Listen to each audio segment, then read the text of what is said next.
வக்ஃபு வாரியத்துக்கு சொத்துக்களை வழங்க 5 ஆண்டுகள் இஸ்லாமியராக இருந்திருக்க வேண்டும். வக்ஃபு சொத்துரிமை குறித்து மாவட்ட ஆட்சியர் தீர்மானிக்கலாம் என்பது உள்ளிட்ட வக்ஃபு வாரிய சட்டத்தின் புதிய விதிகளுக்கு உச்சநீதிமன்றம் தடை விதித்துள்ளது.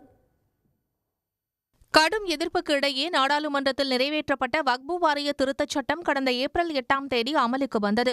இதற்கு எதிராக பல்வேறு அரசியல் கட்சிகள் மற்றும் அமைப்புகள் தொடர்ந்த வழக்கை விசாரித்து வரும் உச்சநீதிமன்ற தலைமை நீதிபதி PR கவாய் மற்றும் மசி அமர்வு இன்று இடைக்கால உத்தரவை பிறப்பித்துள்ளது.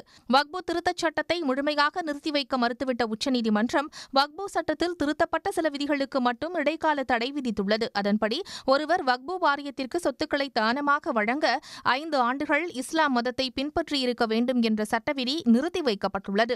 ஒருவர் இஸ்லாம் மதத்தை பின்பற்றுபவரா என்பதை தீர்மானிப்பது தொடர்பான விதிகளை மாநில அரசுகள் உருவாக்கும் வரை தடை தொடரும் என தெரிவித்துள்ள நீதிபதிகள், அப்படி இல்லாவிட்டால் இந்த விதி தன்னிச்சையான செயல்பாடுகளுக்கு வழிவகுத்துவிடும் என எச்சரித்துள்ளனர்.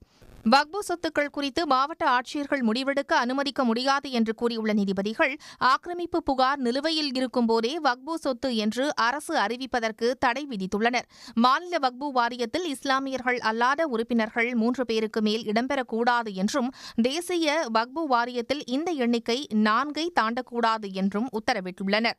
வக்ஃபு வாரியத்தின் தலைமை நிர்வாக அதிகாரி முடிந்தவரை இஸ்லாம் மதத்தைச் சேர்ந்தவராக இருக்க வேண்டும் எனவும் இடைக்கால உத்தரவில் குறிப்பிடப்பட்டுள்ளது. உடனுக்குடன் செய்திகளை தெரிந்து கொள்ள சன் நியூஸ் பெல் ஐகானை கிளிக் பண்ணுங்க.